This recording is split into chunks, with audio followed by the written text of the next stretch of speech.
How did you feel when you are the inner circle of the host families?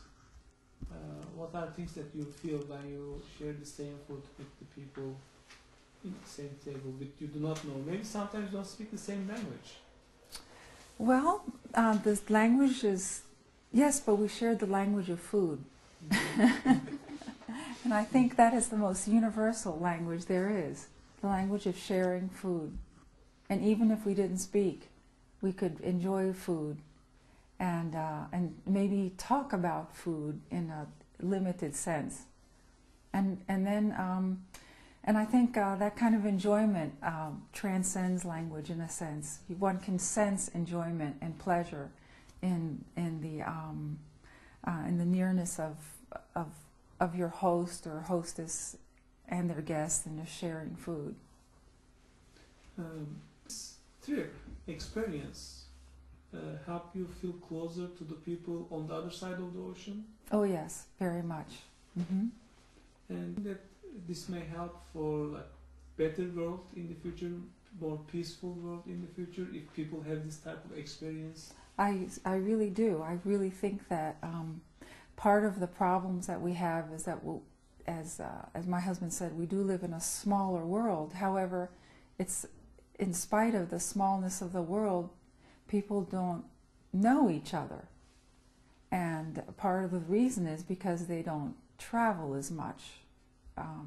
They tend to stick to stay with themselves. And I think that traveling is an act of faith. It's a leap of faith that you take. And necessarily you have to break down barriers, and you have to know people, and you have to put your trust in other people. So you get to know them not as an other, but you get to know them as a friend, as an aunt, as an uncle, as a sister. However, unfortunately, recently a French newspaper, François, published a caricature depicting Prophet Muhammad in a horrible way, and people think that it put another barrier Mm-hmm. between the cultures, between the faiths, people of different faiths. Even though the violence cannot be justified by any means, Mm-hmm. but the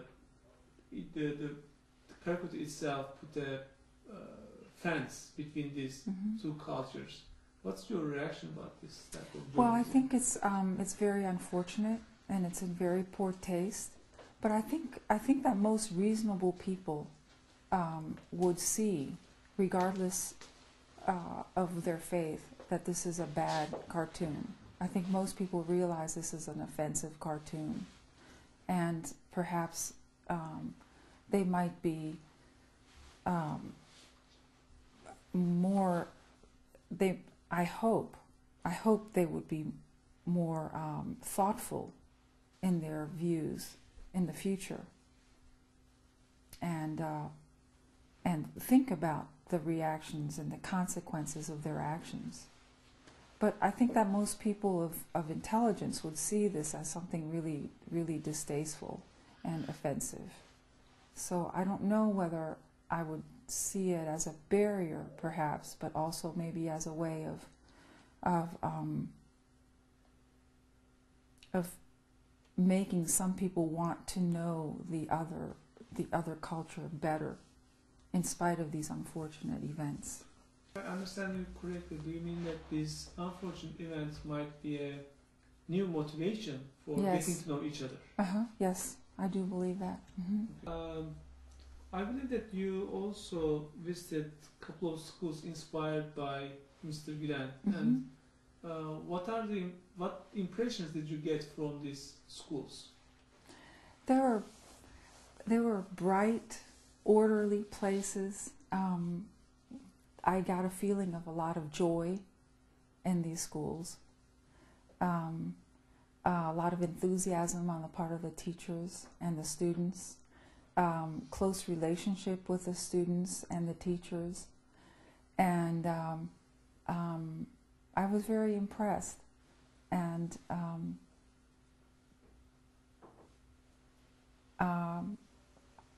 I think that it was wonderful to watch children grow up with so much enthusiasm for learning. Do you see any in the students in the schools versus students in public schools in the U.S. in terms of enthusiasm for learning? Yes.